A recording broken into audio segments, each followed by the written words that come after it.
pode desistir. Caminhada é longa, não pode desistir. Irmão, que Deus quando eu falei, não, Deus então eu falei, quando Deus fala, Irmão, vamos ficar de pé, né? Que agora é a melhor hora que tem, né? Que é a hora da palavra. Vou pedir a irmã Célia para orar pelo irmão Miguel, que vai trazer a palavra. Amém. Amém. Glória a Deus. Glória a Deus, a gente está apresentando, né? Na mão de Deus a gente tá. Senhor, verdade. Senhor, nós te agradecemos nesse momento. Glória a O Senhor vai nos conceder estarmos aqui, ó Pai, nosso coração aberto para ouvir a palavra do Senhor. Que não seja aquilo que o diácono Miguel queira falar. Sim, Jesus. Aquilo, Pai, simplesmente Glória a Deus. aleatório, mas que seja algo, Pai, que possa trazer alimento para a nossa vida, que possa fortalecer o nosso espírito, alimentar, Pai, a nossa alma e renovar o nosso corpo também, porque tudo aquilo que nós pensamos é aquilo que nós praticamos, ó Pai.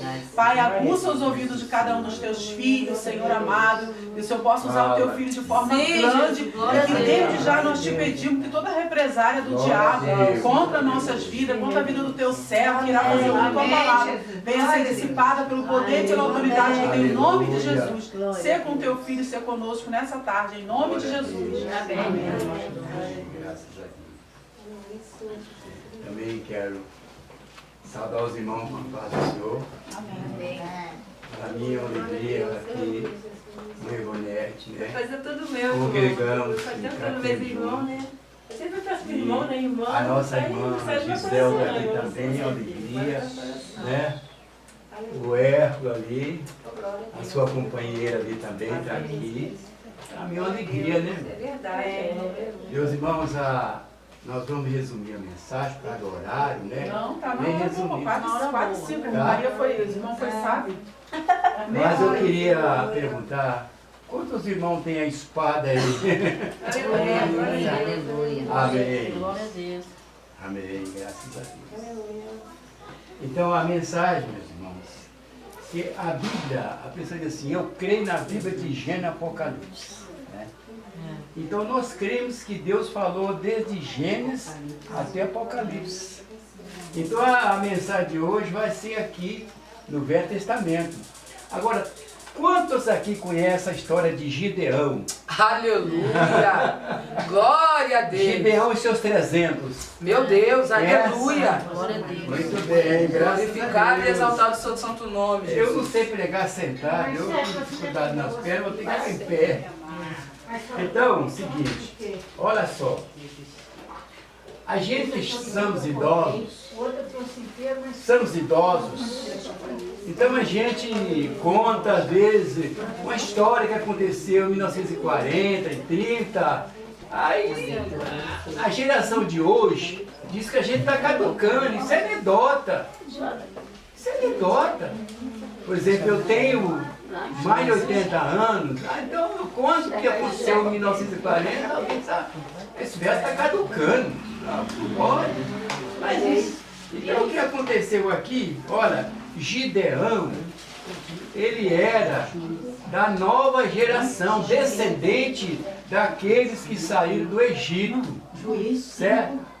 Então, naqueles dias, os Amonitas, os Amalequitas e os filhos do Oriente. Quem eram os filhos do Oriente? São essas pessoas que não sei o que fazer, que vivem de depredação, procurando, entrando naquela cidade, onde o reino está, para matar as mulheres, matar a criança, matar velho e levar os despojos. Eram os filhos do Oriente, pessoas que não tinham terra, pessoas que não tinham o que fazer. Então, o anjo do Senhor, ele chegou, sentou e falou assim, essa semana, eu estava aqui meditando nessa passagem e estava assim, perguntei no Google e sobre a torre, uma torre. Nós sabemos que o que é lagar na Bíblia, é o lugar onde faz a uva. Sabemos o que é valado, é onde é o cercado, onde Jesus mandou, né, o pessoal procurar. Mas escanda, se Gideão estava ali malhando as uvas, o trigo ali, era o trigo, com medo dos midianitas, como fazer uma torre ali, construir uma torre, aí que os medianitas iam ver, está ali. Então eu quebrei a cabeça sobre o sentido da torre. Orei a Deus e o Espírito Santo me deu a definição do que é a torre. A torre era Gideão, mandou um soldado, fica lá em cima, era uma torre feita de madeira, fica lá em cima, que é para quando vir os amonitas, você avisar. É a torre. Então, meus irmãos, nós vamos resumir a mensagem aqui. É que Juízes capítulo 7. Não precisa ler todo. A partir do versículo 1 eu vou dizer que tira o óculos, porque esse óculos está ruim, não chega nada. É o contrário, com óculos não chega nada. Juízes 7. Então aqui, chegando pois Gideão, eis que estava contando um homem ao seu companheiro um sonho, e dizia, eis que sonhei que um pão de cevada torrado rondava pelo arraial dos medianitas. Eu avancei um pouco aqui. Gideão capítulo 5, versículo 11. O quê? Me perdoa. É o 5:11? Juízes capítulo 5, versículo 11. Nós vamos começar a história. E vamos resumir por causa do tempo. Diz assim: então o anjo do Senhor veio e assentou-se debaixo do carvalho que estava em Ofra, que pertencia a Joás, a bezerrita. E Gideão, seu filho, estava malhando trigo no lagar para salvar. 6:11. 5, 6. É cheio. É 6. Tá, mas na Bíblia. Óculos, seu amigo. A Bíblia está assim, um contrário. 6, seis. versículo 11, isso mesmo, não me perdoa. É 6, versículo 11, isso mesmo. Então eu já li. Os filhos de Israel. Para salvar dos medianitas. Então o anjo do Senhor lhe apareceu e lhe disse: ó Senhor, o Senhor é contigo, varão valoroso. Mas Gideão lhe respondeu: ai, Senhor meu, se o Senhor é conosco, por que tudo isto nos aconteceu? E que efeito de todas as suas maravilhas que nossos pais nos contaram, dizendo: não nos fez o Senhor subir do Egito? Né?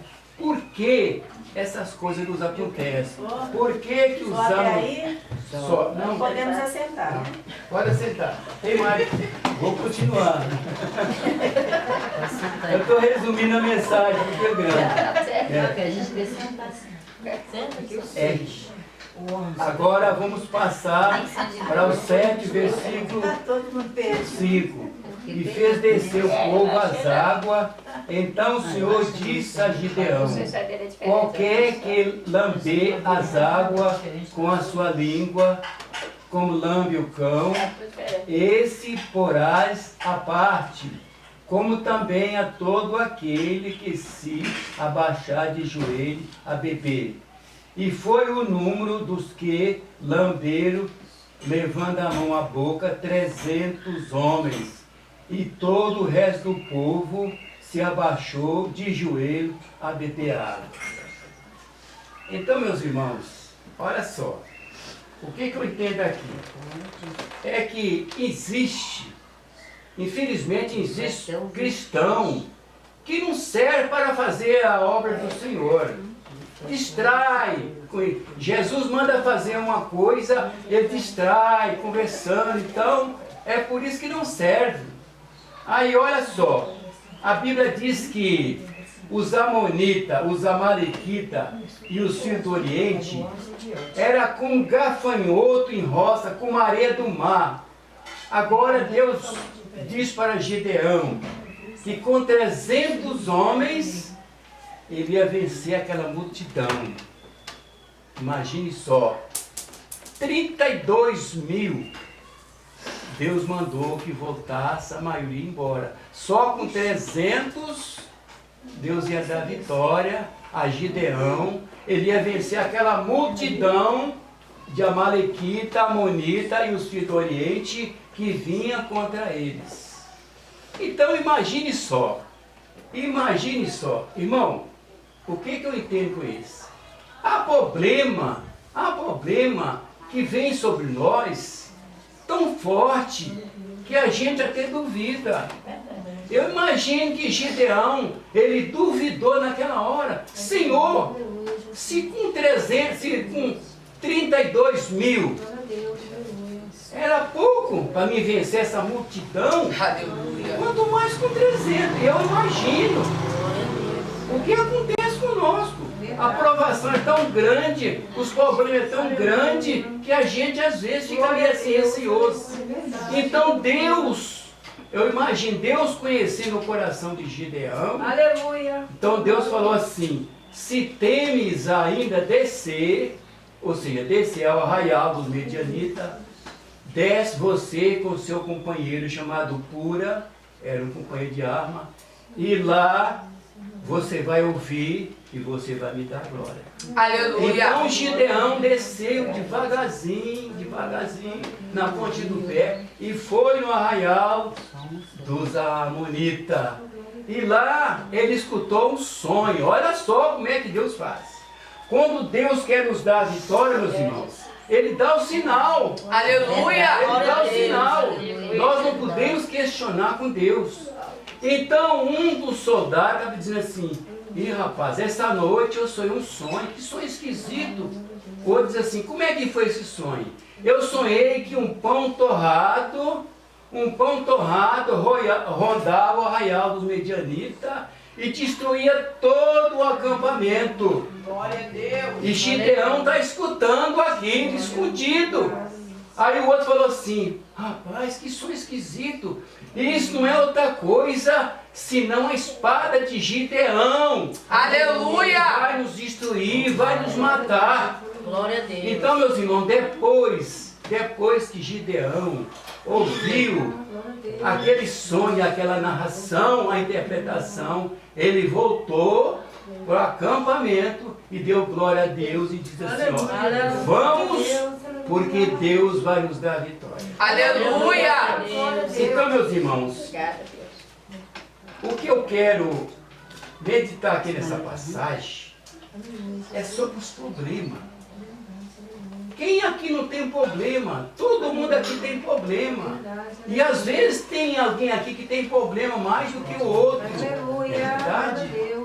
Mas Deus, Ele diz: não temas, porque você vai ser vitorioso. Aleluia. Mas então o problema é tão forte, mas tão forte. Às vezes tem pessoas que estão com parentes doentes no hospital, com marido doente.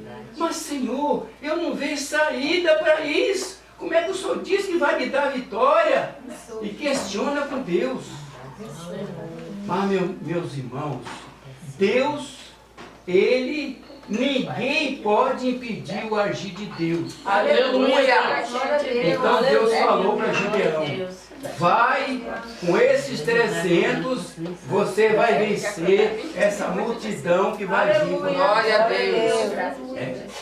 E aí Gideão chegou no acampamento, ele tocou, era 300, ele botou de 100, e cada um ele deu um cantigo na mão, e diz: assim como eu fizer, vocês façam também. Aleluia. E conforme Gideão tocou a buzina, a Bíblia diz que ele não saiu do lugar.